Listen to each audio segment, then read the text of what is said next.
This is my latest bass guitar I'm building. It's actually a 5-string bass guitar, which I don't have.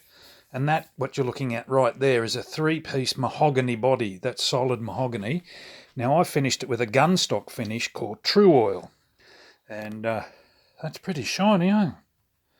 I like that. It's really forgiving. Like there was a run yesterday, a dribble in it, and a bit of a wipe over with 1500 grit sandpaper, and she's nice and pretty this morning. And there she is. There's us. Nothing flash. That's the headstock. You can see the 5 holes for 5 strings, and handcrafted in Budrum, because that's where I live on the Sunshine Coast.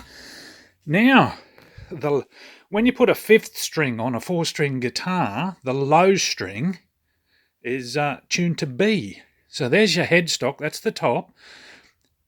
I don't know, this is a bit extreme. See if you get it. And this is the indicator of my name for it. It's low on the headstock. Look at that. Ah! Oh, I'm a wanker. Anyway, that's it. That's a shape. Ernie Ball, a company in the USA, makes a Musicman guitar. And their Stingray bass has that sort of pushed over end to it. And this is where I make them. This is my mess room.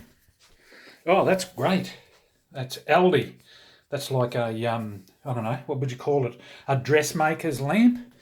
And this is the light it produces. How nice is that? Magnifying in the back. Nice, hey? And it's LED. Check that out. Lots of LEDs. One of the better things you can grab yourself too if you want to make stuff and hobbies is those second hands, spare hands, whatever you want to call it, magnifying glass on the top, everything adjustable every which way. This is another internet thing, is the machine in behind here, which is the soldering station. Now, it's a hot air gun on here as well, hot air gun, and soldering station, adjustable up to 800 degrees Celsius. I don't want to try that.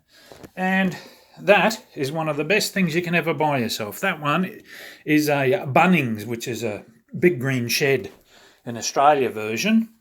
And I think at the moment, yep, it's just got like a grindy disc on the end. That's an Australian version of a Dremel tool. They are so good. And to do my sanding in the initial stages, I use that little one, the AEG Random Orbital Sander. And after that, it's all by hand. So there's some of the ones I've made and fixed and done. And I give them all daggy names. And yeah, there's another thing, a router table. That's really handy, and the router that goes with it. So that's some of the toys, tools I say, but some of the toys that I use to make my bits and pieces. Oh, that's True Oil. There you go. Made by a company in Canada called Birchwood Casey. And it's a gunstock finish. You wipe it on with a cloth. I use little sections of, that's cotton drill. I just use a little section of that. I put a cotton ball, I don't know what else they call them, cotton ball. Yeah, it's like fluffy. Put one of them in there. It soaks a little bit up, absorbs your pressure when you push, and you just wipe it on and let it hang. So I'll show you those two again.